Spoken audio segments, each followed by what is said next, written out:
Hi guys, welcome back to cook with Srinidhi. ஒரு long break அப்புறம் நம்ம வீடியோஸ் போடுறதுனால ஒரு சின்ன பூஜையோட ஆரம்பிச்சுக்கலாம்.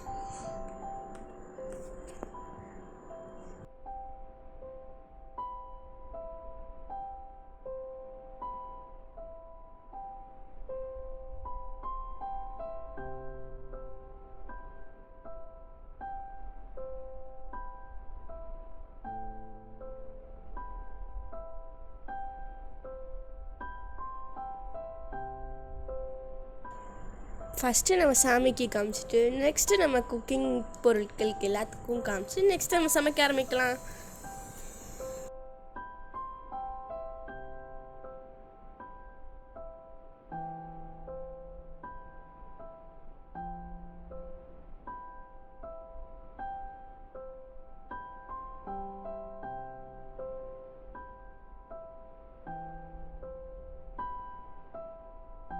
சாமி கும்பிட்டு முடிச்சாச்சு. இன்றைக்கி நம்ம என்ன டிஷ் பார்க்க போகிறோம்னு பார்த்தீங்கன்னா ஆலு பரோட்டா. அதுக்கு நம்ம ஒரு சட்டியை எடுத்து வச்சுட்டு பேபி பொட்டேஸ் எல்லாம் கழுவி வச்சுக்கணும். அதை எடுத்து அந்த சட்டியில் போட்டுட்டு தண்ணி ஊற்றி வேக வச்சு எடுத்துக்கலாம்.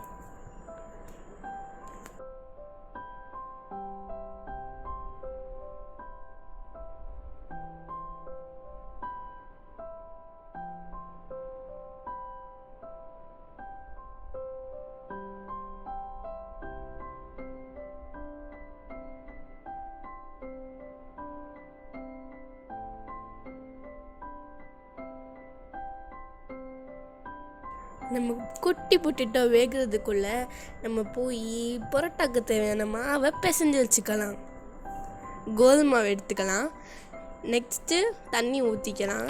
உங்களுக்கு கோதுமை மாவு இல்லைன்னா நீங்கள் மைதா மாவையும் எடுத்துக்கலாம். மைதா மாவு உடம்புக்கு எடுத்தினால நம்ம கோதுமை மாவே வச்சுக்கலாம். இப்போ நல்லா பிசைஞ்சு எடுத்துக்கோங்க.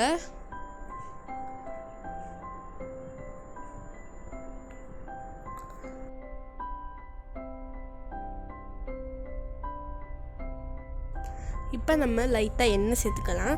அப்போ தான் நம்ம மாவு நம்ம கையில் ஒட்டாமல் நீட்டாக வரும்.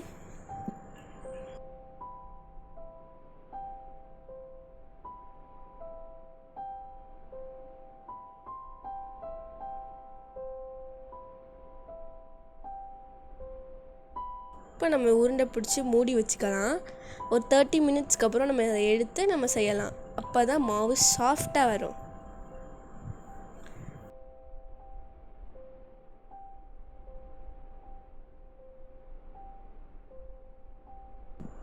இப்போ உருளைக்கிழங்கு வெந்துருச்சு. நம்ம மெதுவாக இறக்கி வச்சுக்கலாம். மெதுவாக இறக்கி வைங்க, இல்லைன்னா அவ்வளோதான்.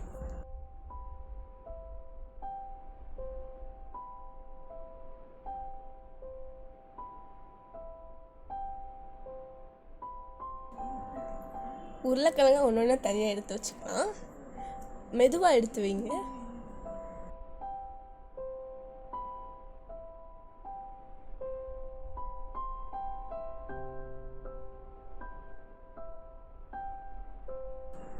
உருளைக்கிழங்கை வெட்டி எடுத்துக்கலாம். அப்போ தான் நமக்கு உரிக்க ஈஸியாக இருக்கும்.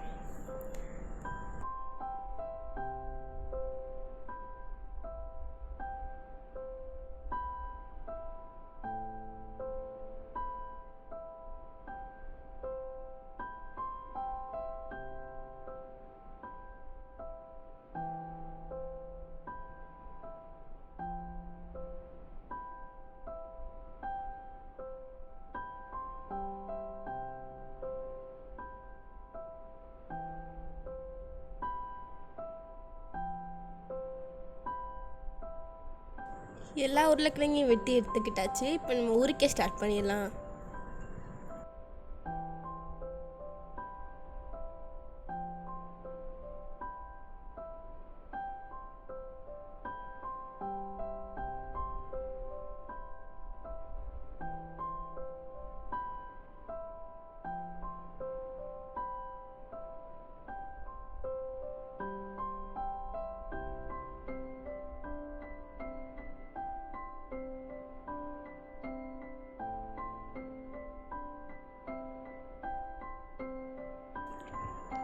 பொட்டேட்டோ பீல்ஸ்லாம் எடுத்து நம்ம செடிக்கு கூட போட்டுக்கலாம்.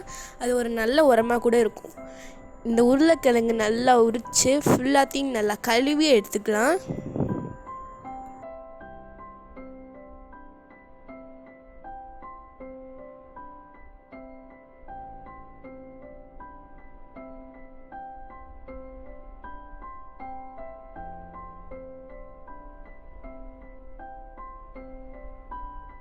இப்போ பேபி பொட்டேட்டோவை நம்ம மசிச்சு எடுத்துக்கலாம்.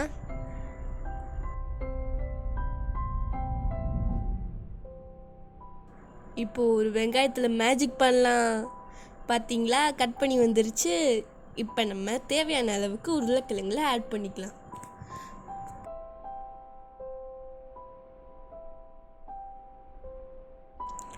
மஞ்சள் பொடி ஒரு 1/2 டீஸ்பூன் எடுத்து நம்ம போட்டுக்கலாம். அது ஃபஸ்ட்டு ஸ்பூன் எடுத்து நம்ம ஆட் பண்ணிக்கலாம்.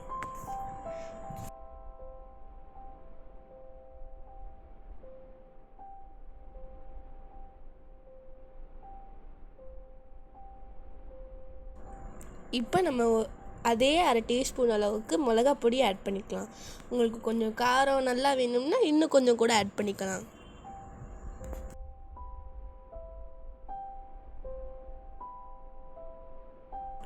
இப்போ நம்ம அதே 1/2 டீஸ்பூன் அளவுக்கு கரம் மசாலாவும் ஆட் பண்ணிக்கலாம்.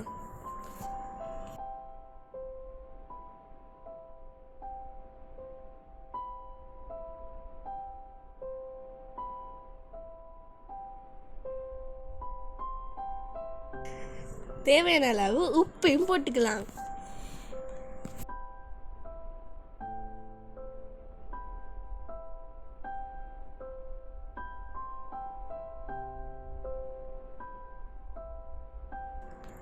நல்லா மிக்ஸ் பண்ணி எடுத்துக்கலாமா?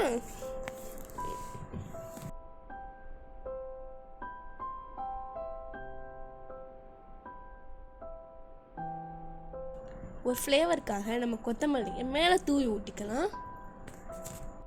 இதை நம்ம கட் பண்ணி எடுத்து போட்டுக்கலாம்.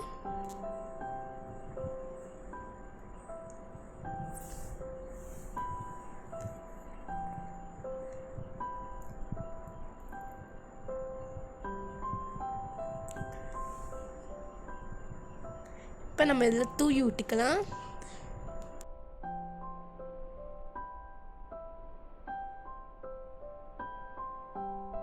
இப்போ 30 நிமிஷம் ஆயிடுச்சு. நம்ம இதை எடுத்துடலாம். இந்த மாவு எடுத்து நல்லா அமுக்கி பார்த்தோம்னா பஞ்சு போல் இருக்கும்.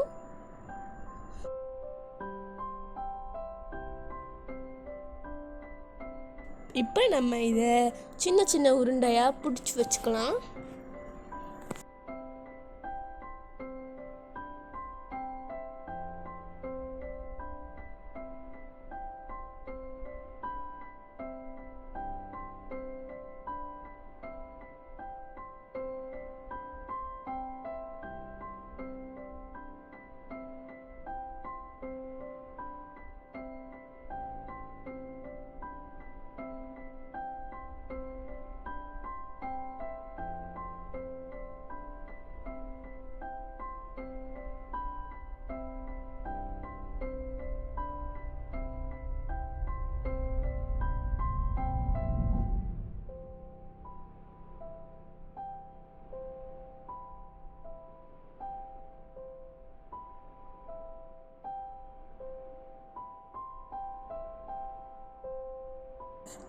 சப்பாத்தி கட்டையை எடுத்து வச்சுக்கலாம்.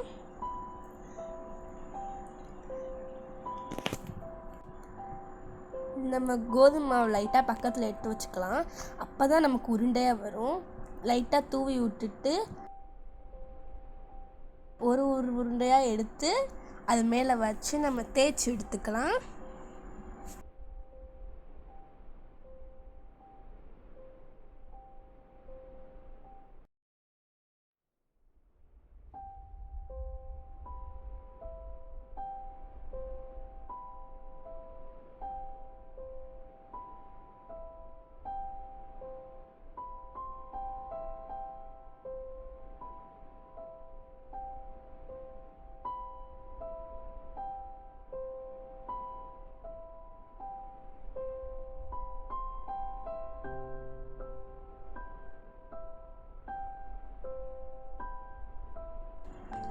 இப்போ இது உருண்டையாக வந்துருச்சு. இப்போ நம்ம ஸ்டஃபிங்ஸ் எடுத்து வச்சுக்கலாம்.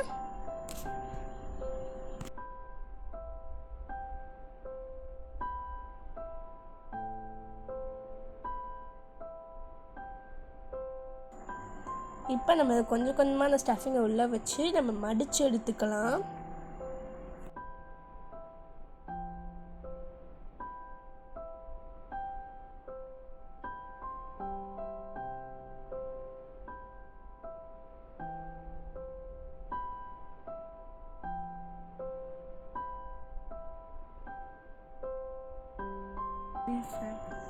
மடித்து எடுத்ததை அமுக்கிட்டு நம்ம வந்து தேய்ச்சிக்கலாம். அப்போ தான் கொஞ்சம் உருண்டையாக நல்லா வரும், சாப்பிட்றதுக்கும் சாஃப்டாக இருக்கும்.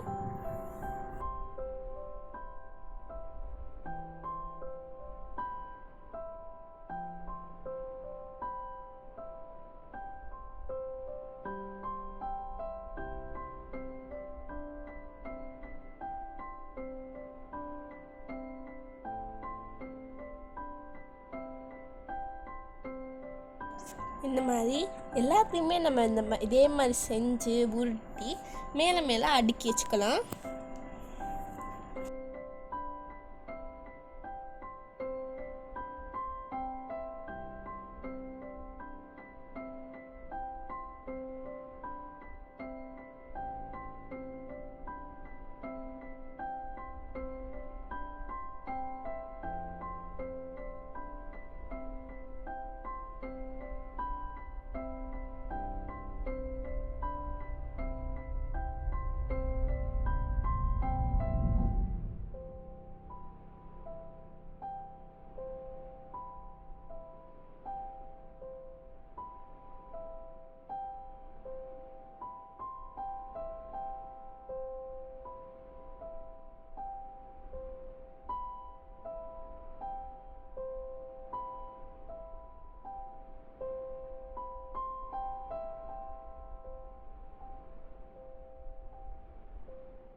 இப்போ நம்ம ஒரு கடாய் எடுத்து வச்சு அதில் கொஞ்சமாக எண்ணெய் ஊற்றி நம்ம இந்த செஞ்சு வச்சோம்ல பரோட்டா அதை பிரட்டி போட்டு எடுத்துக்கலாம்.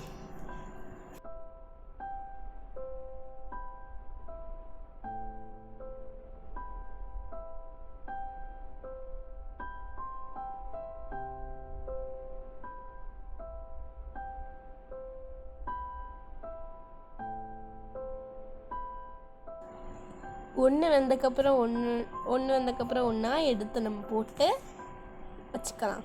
இப்போ அது லைட்டாக வெந்திருக்கு, திருப்பி போடுவோம்.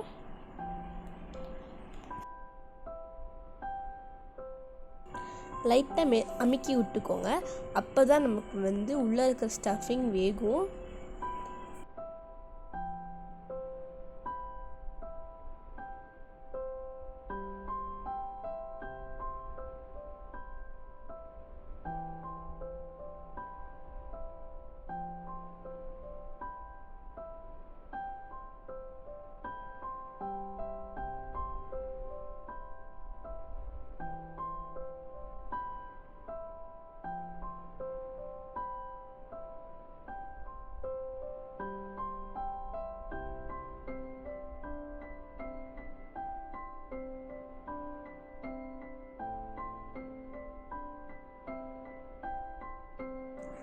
ஆலு பரோட்டா ரெடி ஆயிடுச்சு.